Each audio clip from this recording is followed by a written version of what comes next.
Hi friends, today I'm going to show you how I made this two-tier frozen themed birthday cake, and at the end I'll also let you know how much I charge.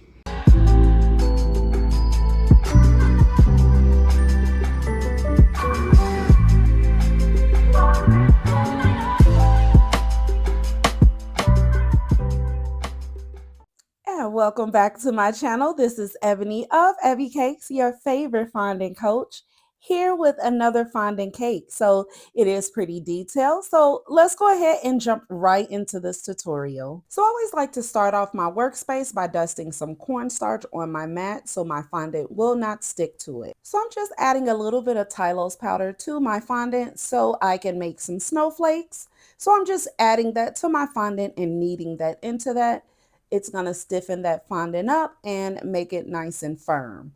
And I also need to make sure my fondant is pretty flat. So I'm just rolling my fondant out super thin before I start to use my cutter to make the snowflakes. There's somewhat of a method when I do use these plungers. I like to kind of press them along my silicone mat to kind of get those raggedy edges off of my fondant. So if you see me pressing them down along my silicone mat, I'm just trying to knock those edges off. But it seems to work, and if your fondant is really soft, you'll definitely need to do that. If it's stiff, you probably won't need to do it as much, but it definitely helps get those jagged edges off the side. So now I think we have enough snowflakes, so I'm just going to set those to the side and let those dry. So now it's time to make the fondant crown. So I always use fondant mixed with Tylose powder instead of using gum paste. I really don't measure the amount that I add to my fondant. I just kind of knead it into the fondant until it starts to stiffen and then just become less pliable. I am just adding a second round of Tylose because I just need this fondant just to get really hard since it will be a standing crown topper. Now I'm just preparing to roll out my fondant. So I'm just stretching it out into the shape that I needed, which is a rectangular shape.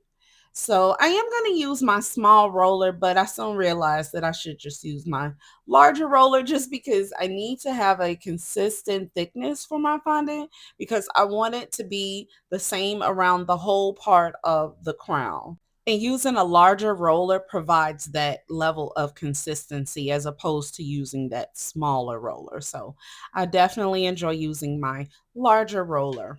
Now I'm just using a crown template. I just Googled, I printed it out, and I cut it out.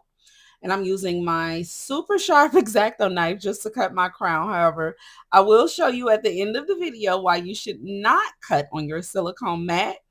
Okay, so there are silicone mats that you can cut on very lightly without cutting your mat, and I will show you in a few just which ones that I use. But yeah, so for now, I'm just gonna finish cutting out on this template. So after picking up all of the fondant pieces, here I am. So I'm just using my repurposed Pringles can as a guide so I can just get the perfect round shape that I need for the crown.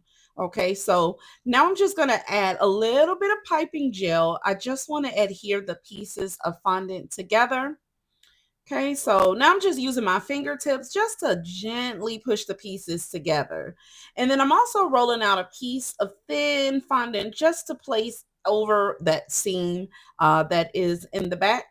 So I just kind of eyeball the size that I needed. I really did not measure. And I'm just also making sure it's not sticking to the can. So I'm just turning it around and making sure that it releases. Now, I do recommend using a piece of parchment paper on the inside because that crown will stick sometimes to your can. So you just want to kind of wiggle it around and release it just to make sure. Now I'm just slightly bending the tips of my crown just to give it a more dramatic look. And then I did notice just a couple of areas needed a little support. So I'm just going to let that dry sitting up against my can. Next, I'm just prepping my workspace again with cornstarch so I can roll out my fondant to make some fondant shards. Now, I do need these shards to be pretty stiff. So I'm just going to use my leftover fondant that's already mixed with Tylose powder left over from that crown. I'm just rolling that fondant out really thin. Again, I need to make quite a few of these shards and they will be on both sides of the cake and I don't want it to weigh it down. So Now I'm just transferring that fondant over to the type of mat that you can cut on lightly without cutting through your mat like I did. So I'm just going to start off by cutting just some large strips. Now I'm just freestyling these shards. I'm just using my X-Acto knife and cutting them out. Now I do know I need these shards to be like 2 to 3 inches tall. So I'm just making them about that size, kind of using the grids on my mat to kind of measure out the size. And then since I do need these to resemble ice, I'm just going to give these just a lot of different sharp edges just to get that effect. And I do need quite a few. So I typically tend to make just a little bit more than I need so I won't run out. Now I am going to use a cake board just to help transport these shards over. So I'm just slipping it underneath my mat. But before I do that, I'm going to also use some melted chocolate and toothpicks on the back of the shards so I can stick them into the sides of the cake when that time comes. So once I'm done with that, I'm just going to put all the toothpicks in. Then I'm just going to place these in a freezer so that that chocolate can set. Now, while that is cooling, I'm just going to make a few fondant balls using the two colors that I have. And then I'm also going to make some white balls as well. So all you see, I'm just adding a little bit of Tylose powder just to firm up my fondant and mixing it in. I'm just grabbing a little bit of fondant and rolling it into various size balls. So I'm just making a mixture of like some small, medium, and a little bit large fondant balls. I have no template. I am just kind of winging it and just making a few different sizes for each color. Now I'm using the leftover fondant from the balls just to roll out and make a few cute little fondant flowers. So I am going to roll it out fairly thin just because I will be using a flower plunger to cut the flowers out. And then sometimes when I use my flower plungers or any type of plunger, sometimes the pieces do get a little stuck and they are a little difficult to remove without distorting them. So I will use my X-Acto knife just to kind of gently pry them out of there and get them out there so they will not distort. Next, I'm just using my fondant mold to make the number 5. I do like to add cornstarch to my molds first so that the fondant will release easily and not distort the design. So I like to just, once I do that, I like to just go ahead and push my fondant all the way down into the mold and kind of press it. I want to make sure I get the full impression. Then to release it, I like to turn the mold over and gently peel the fondant out. Okay, and then so once it's all out and looks good, I'm just adding some piping gel to the back and then I am placing it on the front of the beautiful fondant crown. And for the next detail, I'm just rolling out a piece of white fondant for the moon. And then to cut that out, I am going to use just a simple 2-inch round cutter. And this will be the moon that is right behind Elsa. Now I'm rolling out some gray fondant. I'm rolling it out very thin for the letters, and I'm going to use these to make the nameplate. Now I am using gray fondant because I will be painting them silver. So you always want to use a background color that's similar to whatever you're painting it with. And again, I am painting it silver. And next, I'm rolling out some white fondant that the name will go on. And so I'm just going to set that to the side and then let it dry a little bit while I cut out and paint the letters using the Tap It. So again, so for the letters, I'm using a cutter called Tap It. So once I find a letter that I'm going to use, I like to press down to get the impression. Then I kind of press it into the mat just to make sure that the letter is cut out.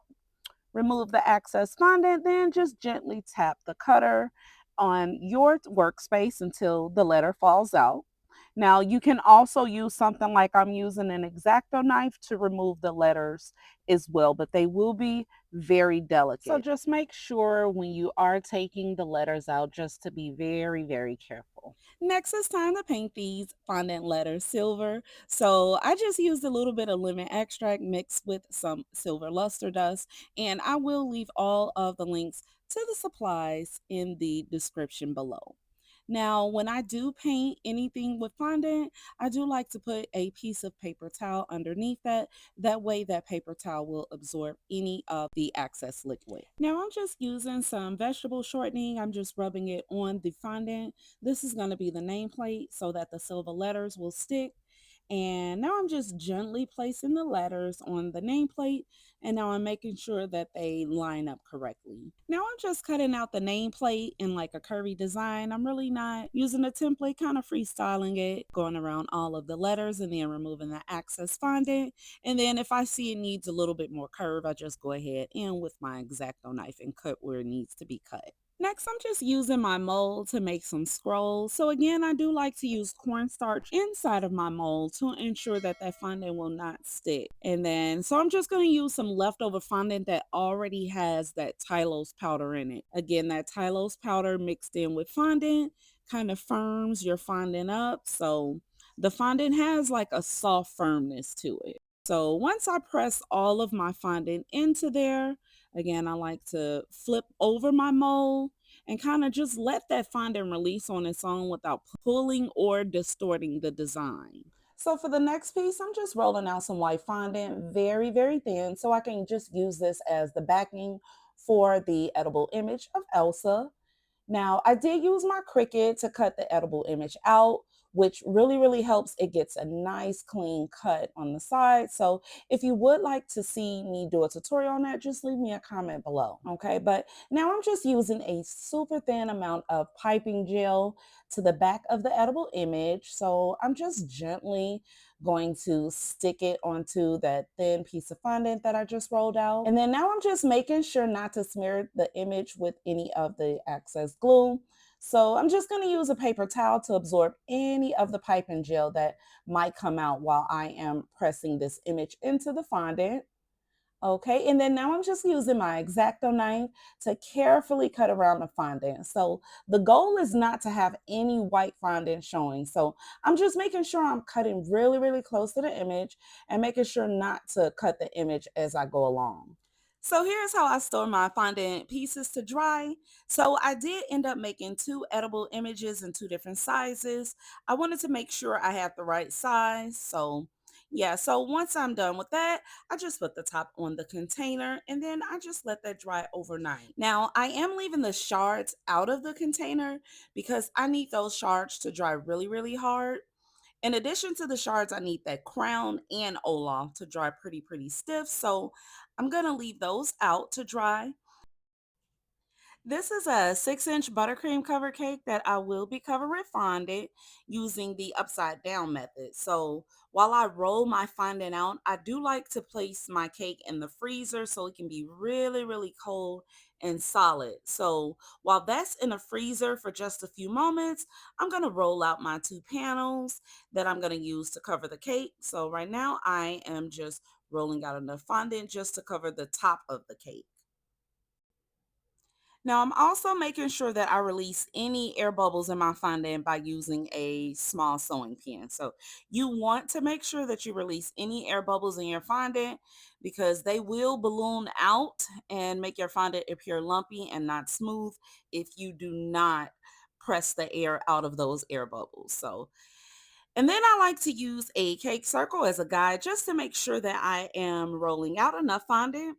And then I'm also making sure I roll out a little more than 6 inches because I will be trimming off the excess fondant. Now I'm ready to place my top panel on a cake board with grip and parchment paper. Now it is very important that you do not skip this step because this is what helps get that super sharp edge. So I'm just placing my top panel on parchment paper and then set that to the side so I can roll out my side panel. I'm prepping my workspace for my side panel. I do like to shape my fondant into the shape that I need it to be. So I need a rectangular shape. So I'm just molding that and using some cornstarch so my rolling pin won't stick to my fondant. Now I do already know what height and width I need to cover the cake. Now, if you are unsure, you can always use a measuring tape to measure your height and the width of the panel that you need.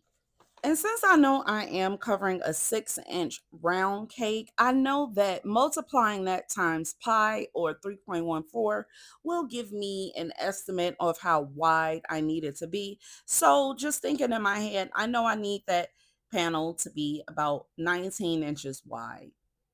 And in between rolling my fondant, I like to pick it up, stretch it out using my hands. So I do this because I want to feel how consistent the thickness is. So usually the fondant will be thicker in the middle. So I tend to pull starting in the middle of the panel. So don't be afraid to manually stretch out your fondant into the shape that you need it.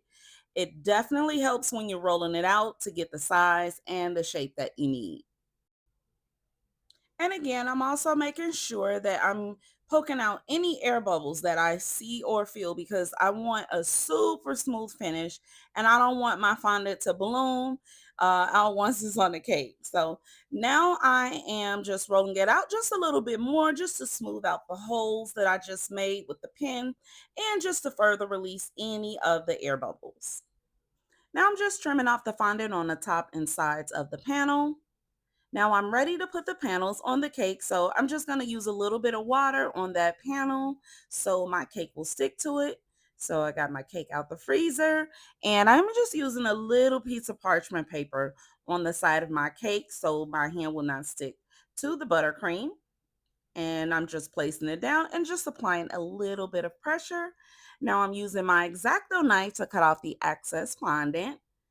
And then I'm going to use my smoother just to push any fondant that my knife did not cut. And then I'm also making sure that the fondant is flush with my buttercream. Now I'm just going to use a little bit more water on that fondant top panel just on the edge so my side panel can stick. Now I'm just using some cornstarch on my panel to make sure that it doesn't stick together as I roll it up on my rolling pin. And I also like to add some on my rolling pin as well. So now I'm just rolling my fondant panel onto my small roller. And once I get that done, I'm going to place my panel starting from the back onto my cake.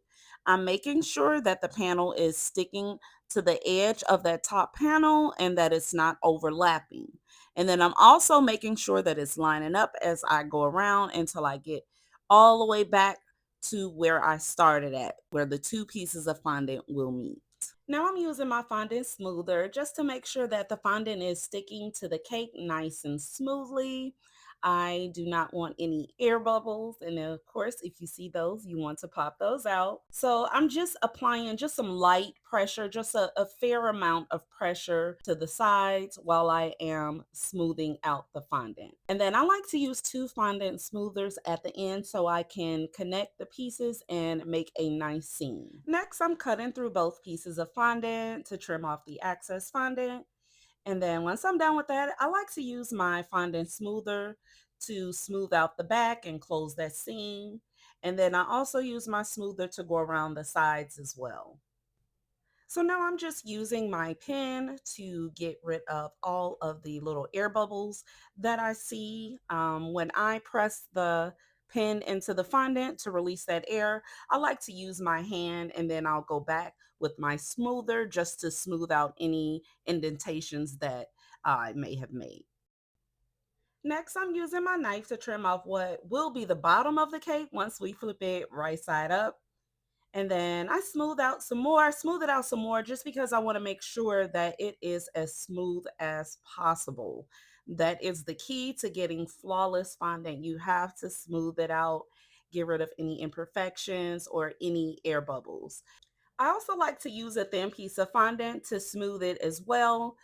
Using another piece of fondant helps get it smoother sometimes than actually using a fondant smoother, so especially where that seam is. So I'm just using a piece of fondant just to make sure that seam is almost invisible. Now it's time to flip the cake back over. So I'm just using a piece of grip liner and another cake board to help flip this cake over. And then once I do that, now I'm just going to remove the other cake board, grip, and gently I am peeling off the parchment paper to reveal my sharp panel fondant work. And now I'm just using my hands to make sure both fondant pieces are sticking together. Now I'm just securing my bottom tier to the cake drum that I made by gluing 4 cake boards together. I like to use a glue gun to ensure that the cake will not slide. So I just make sure that I just put the glue in the middle of the board so it won't seep out on the sides of the cake. So it's a cake board under this cake, so no glue is actually going on the cake. And then I'm just making sure that the cake is centered before the glue sets. Next, I'm going to cover the cake board with fondant. So to make it stick, I'm just going to spread some Crisco on the cake board. And I already rolled out the fondant to go on the board. So I'm just going to start in the back where the seam is on the cake. And then I'm going to go all the way around and then just cut the excess pieces of the fondant off with my X-Acto knife. Now it's time to use the support straws to support the top tier, and I'm only using 3 support straws because the client wanted to use a dummy cake for the top tier. She didn't need a lot of cake but wanted the look of a 2-tier cake. Next, I'm just trimming the straws down and cutting them a little bit taller than a cake. So I want my top tier to be supported by the straws, not the cake. So I'm just creating a suction effect by piping a little bit of buttercream over the straws.